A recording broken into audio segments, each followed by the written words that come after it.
And we keep bringing updates and also bringing guests that will fill us in with what's been happening and also how they feel about the elections and also some other thoughts.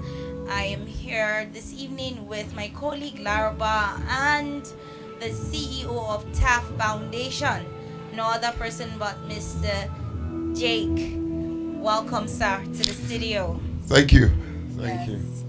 Um, so basically, we know that you have been greatly involved in these elections and the process generally, and a lot of work has gone down to make sure that or to see that INEC gets enough support to carry out this electioneering process and to see that it's a success. My first question will be, what do you think about the process generally, from the journey so far to what happened yesterday? What do you think about the process, sir? Well, it's it's a little bit disappointing for me, following the trend of events.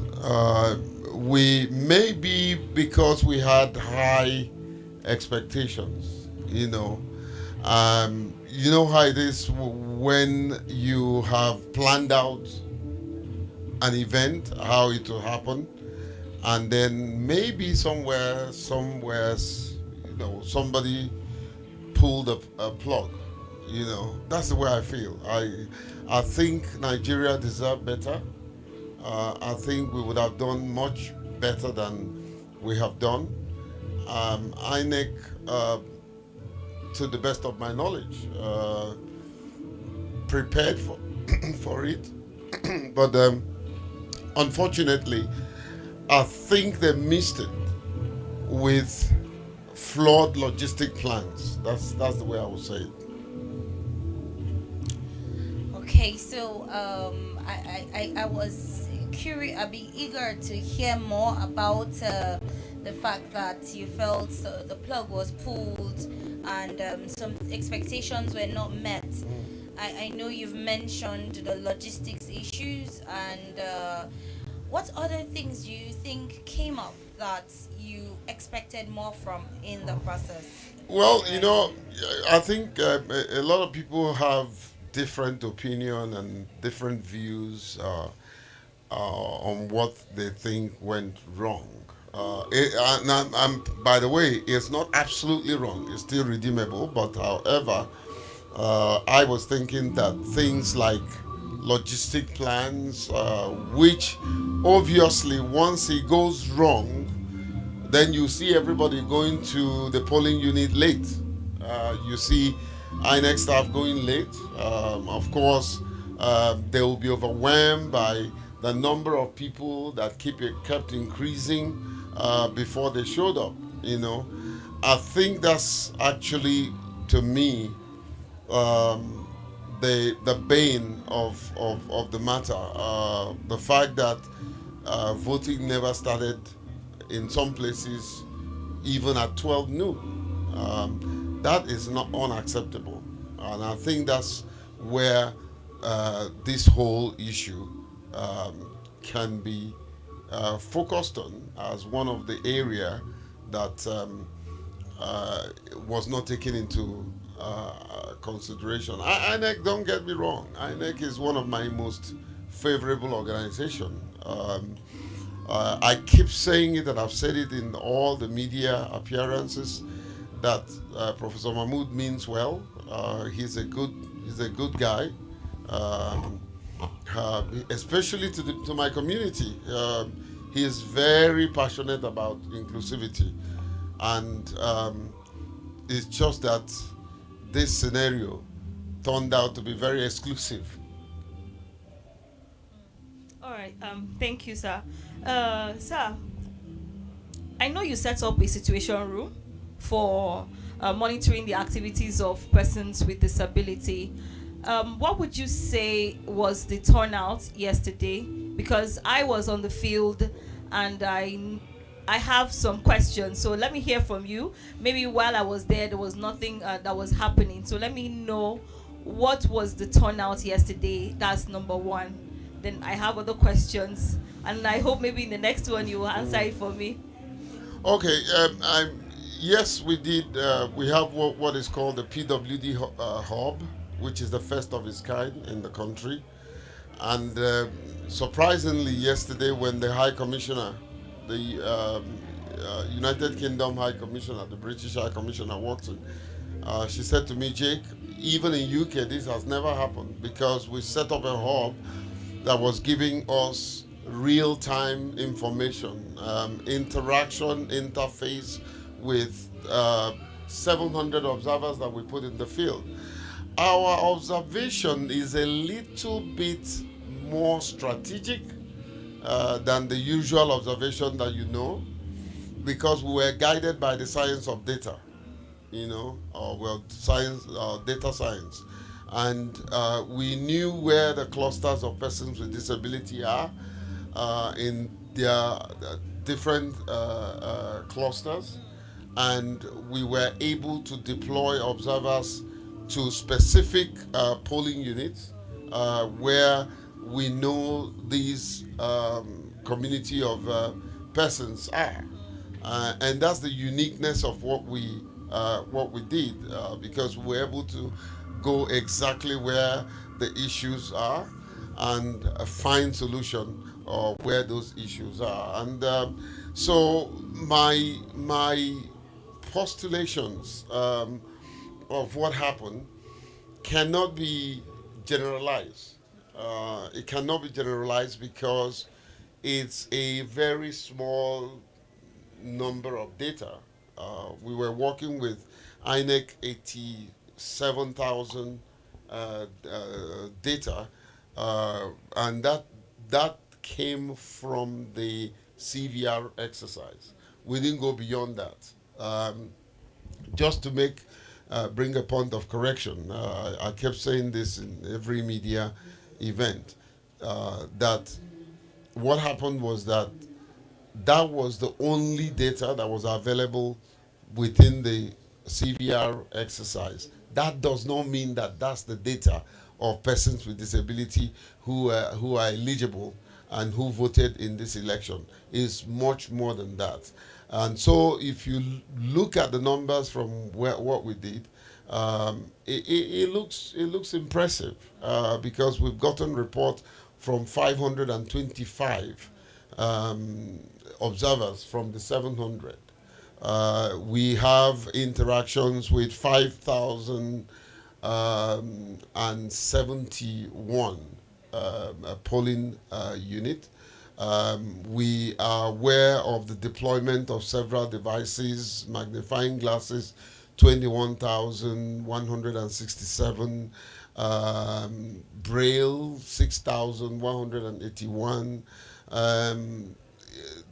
the posters, which was about 8,232. And so these are numbers that we verified. These are numbers that we can consistently talk about. If you follow those numbers, you will be assuming that INEC performed creditably well. But I'm not going to sit here and say that's what happened across board. Yeah. Yeah. And of course, let me also say that because my usual way of doing things, I praise when I have to. I also criticize when I have to. But I criticize constructively. And to say that Professor Mahmood, in his kindness, introduced an innovation. And that innovation is whenever there is no access, bring down the polling unit. And that's a fantastic gesture, even though it's our right, but he's at liberty not to do it, but he chose to do it, which we are grateful. Okay, like I said, my questions have been answered, but I'd like to know, moving forward, we have 87 it's seven persons with disability on the data of INEC. And then I've always questioned what is the data across the country. So would there be, what are we looking from South Africa? I'm going to answer you real quick, and that will be the last answer. Okay. Because I have to go Okay. in. Number one, we are going to work with INEC, and this is a little bit more technical, and they were to link our dashboard through what is called API, Application Protocol Interface, or Platform Interface. If that had been done, it would have automatically, update our system. But beyond that, the census is around the corner. So we will know in a matter of weeks the number of persons with disability in the country in their disaggregated manner, and that will be the game changer. Okay, thank you Thank very you. much. Thank You've you. heard it. Mr. Jake Epele Okay, has alright. told us, yes, he has told us all that has been happening with persons with disability and during the election. He told us that materials were deployed, Braille about 6,800. We have the tools. So that is it about persons with disability. I'll hand over to my colleague, Kat Long, to take us to the next phase of this interview. Thank you very much. Oh, yes. Thank you very much, Larapa. We have another guest with us right here who is joining us via Zoom. He is the AMCOP Monitoring Commandant, Mr. Alison Shoyonde. Thank you very much for joining us this evening. Mr. Shoyonde, can you hear me?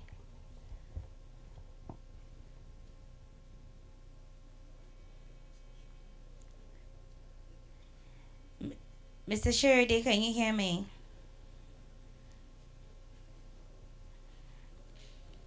We're still talking election matters, and we're still looking at things as it concerns Nigeria's elections and the expectations from the polls and the results and all that.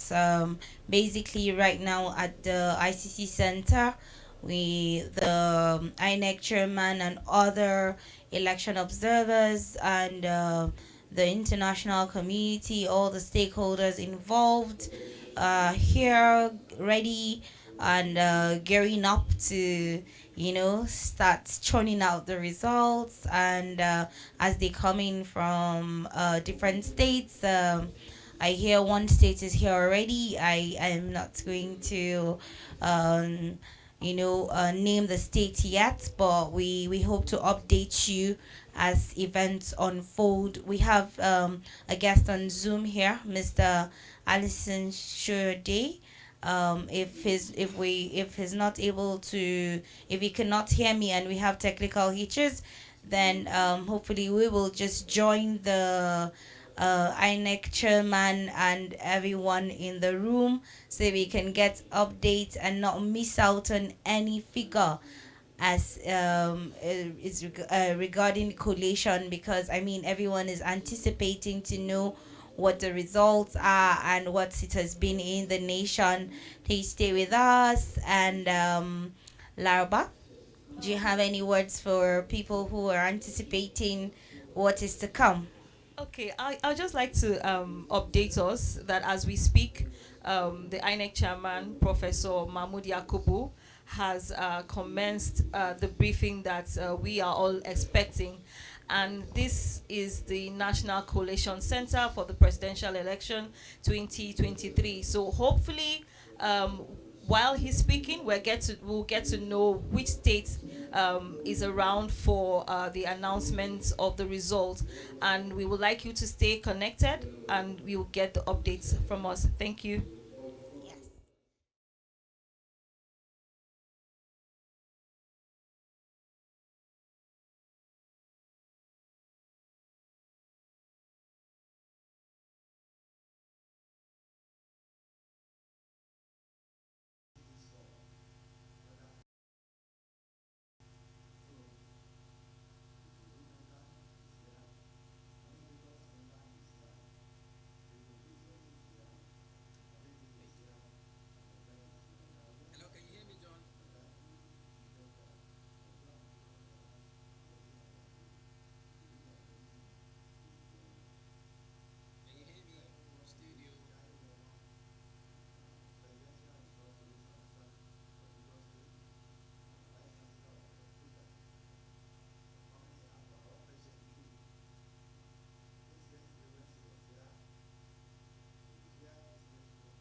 yourself. So that is it.